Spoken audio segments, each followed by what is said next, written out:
Hello everyone, welcome to वेदीफाइल। तो आज हम बात करेंगे बच्चों डेंसिटी की। हम फिजिकल प्रॉपर्टीज पढ़ रहे थे कार्बन फैमिली की, जिसमें हमने हमारा आयोनाइजेशन पोटेंशियल या मैं बोल दूं आयोनाइजेशन एनर्जी या मैं बोल दूं आयोनाइजेशन एंथैल्पी कवर कर लिया था बच्चों। ये तीनों एक ही नाम थे।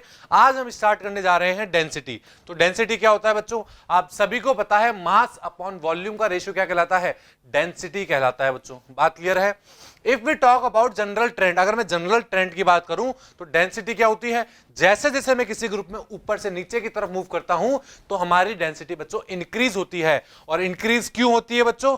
Because the mass is increases. हमें पता है ऊपर से नीचे आने पर नंबर ऑफ प्रोटॉन भी बढ़ते हैं, नंबर ऑफ इलेक्ट्रॉन्स भी बढ़ते हैं बच्चों। और ये दोनों अगर बढ़ रहे होते हैं तो हम क्या बोलेंगे कि मास इंक्रीज हो रहा है। और अगर मास इंक्रीज हो रहा है तो डेंसिटी क्या होगी? डेंसिटी हमारी इंक्रीज होती है बच्चों ऊपर से नीचे आने पर। बट ऊपर से नीचे आने पर तो बच्चों साइज भी इंक्रीज होता है, दैट मींस वॉल्यूम भी इंक्रीज होता है। तो वॉल्यूम अगर इंक्रीज होता है तो डेंसिटी को डिक्रीज होना चाहिए था, बट ऐसा नहीं होता है बच्चों। ऐसा क्यों नहीं होता है? But the increase in mass is more dominant over increase in volume. बात क्लियर है बच्चों? मैंने क्या बोला? मास के अंदर जो इंक्रीज होता है वो डोमिनेंट होता है किस पे? वॉल्यूम के ऊपर डोमिनेट होता है। इसलिए हम बोलते हैं बच्चों कि जनरली ऊपर से नीचे आने पर हमारी डेंसिटी इंक्रीज होती है बच्चों। बात क्लियर है? जनरल ट्रेंड समझ में आया आपको बच्चों? अगर मैं बात करता हूं कार्बन फैमिली की वैल्यूज की, डेंसिटी की वैल्यूज की, तो डेंसिटी की वैल्यू क्या है? देखो बच्चों, कार्बन की है 3.51, सिलिकॉन की क्या है? 2.34 है। अगर मैं बात करूं जर्मेनियम की, वहां पे क्या है? 5.32 देखने को मिल रही है। मैं बात करता हूं बच्चों टिन की क्या है? 7.26 है। अगर मैं लेड की बात करता हूं तो बच्चों 11.34 मुझे क्या दिखाई दे रही है? मुझे डेंसिटी की वैल्यू 11.34 दिखाई दे रही है। बात क्लियर है? सारी डेंसिटी की वैल्यूज दिख रही है। तो बच्चों यहां पर वेरिएशन कहां दिख रहा है वो देखिए। बट आप यहां देख पा रहे हैं कि जब मैं कार्बन से सिलिकॉन की तरफ मूव किया हूं तो मेरी डेंसिटी क्या हो गई है बच्चों? डिक्रीज हो गई है। क्या हो गई है बच्चों? डेंसिटी डिक्रीज हो गई है। ऐसा क्यों बच्चों? हमने क्या बोला था कि जनरली जब हम ऊपर से नीचे मूव करते हैं तो डेंसिटी इंक्रीज होती है, बट यहां तो डिक्रीज हो गई है बच्चों। एक एक्सेप्शन आ गया है।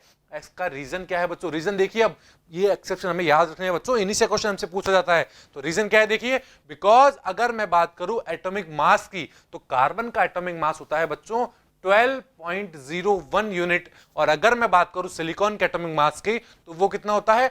वो होता है 28.08 यूनिट। बात क्लियर है? ये बात करी मैंने मास की। और अगर मैं बात करता हूं एटॉमिक रेडियाई की बच्चों की, एटॉमिक रेडियाई कितनी होती है कार्बन की? कार्बन की एटॉमिक रेडियाई होती है 67 पिकोमीटर और सिलिकॉन की रेडियाई होती है 111 पिकोमीटर। बात क्लियर है? हमने यहां पर रेडियाई की बात भी करी और मास की बात भी करी। तो आपने यहां क्या देखा बच्चों?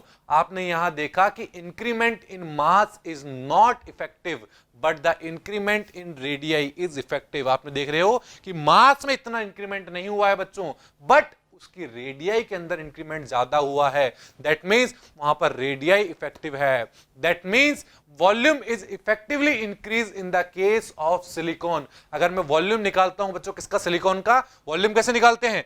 V equals to volume equals to 4/3 pi r cube. इससे हम वॉल्यूम निकालेंगे। वॉल्यूम की वैल्यू क्या आएगी बच्चों कार्बन के लिए? कार्बन के लिए वैल्यू आएगी बच्चों 1.26 इंटू 10 टू की पावर 6। ये किसकी आ जाएगी वैल्यू बच्चों? ये वैल्यू आ जाएगी हमारी कार्बन के लिए। और अगर मैं बात करता हूं वॉल्यूम किसकी बच्चों? सिलिकॉन की। तो वो आएगी बच्चों 572 इंटू 10 टू की पावर 6 पिकोमीटर क्यूब। तो आपने क्या देखा बच्चों? That means here volume is dominant, so as the volume increases the density of element decreases. इसलिए बच्चों यहां पर आपने क्या देखा कि वॉल्यूम डोमिनेट कर रहा है। वॉल्यूम, दोनों की वॉल्यूम में इतना ज्यादा लार्ज डिफरेंस है। इसलिए हमने बोला था बच्चों कि सिलिकॉन की डेंसिटी है वो कम होगी और कार्बन की डेंसिटी ज्यादा होगी बच्चों। बात क्लियर है? सो ओवरऑल ऑर्डर क्या हो जाएगा बच्चों डेंसिटी का? ओवरऑल ऑर्डर हो जाएगा हमारा, सबसे ज्यादा होगी मेरी लेड की बच्चों। सबसे ज्यादा डेंसिटी किसकी होगी? लेड की होगी। फिर हमारा टिन आ जाएगा, टिन के बाद हमारा जर्मेनियम आ जाएगा बच्चों। जर्मेनियम के बाद आना तो सिलिकॉन को चाहिए था, बट बच्चों पहले कार्बन आएगा फिर सिलिकॉन आएगा, क्योंकि सिलिकॉन की डेंसिटी सबसे कम होती है बच्चों। बात क्लियर है? ये पूरा ऑर्डर समझ में आया बच्चों किस तरह हमने ये ऑर्डर लिखा है?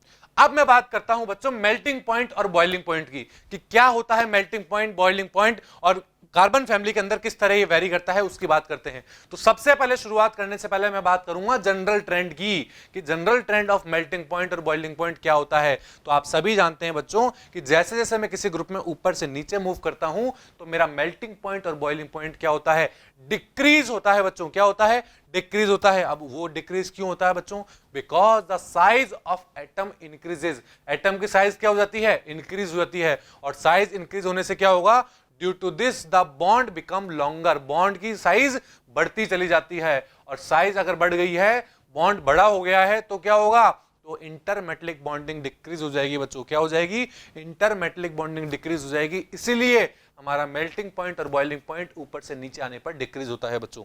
बात क्लियर है। अगर मैं बात करूं किसकी बच्चों, मेल्टिंग पॉइंट और बॉइलिंग पॉइंट की वैल्यूज की बात करूं, तो आप यहां टेबल में देख पा रहे हैं बच्चों।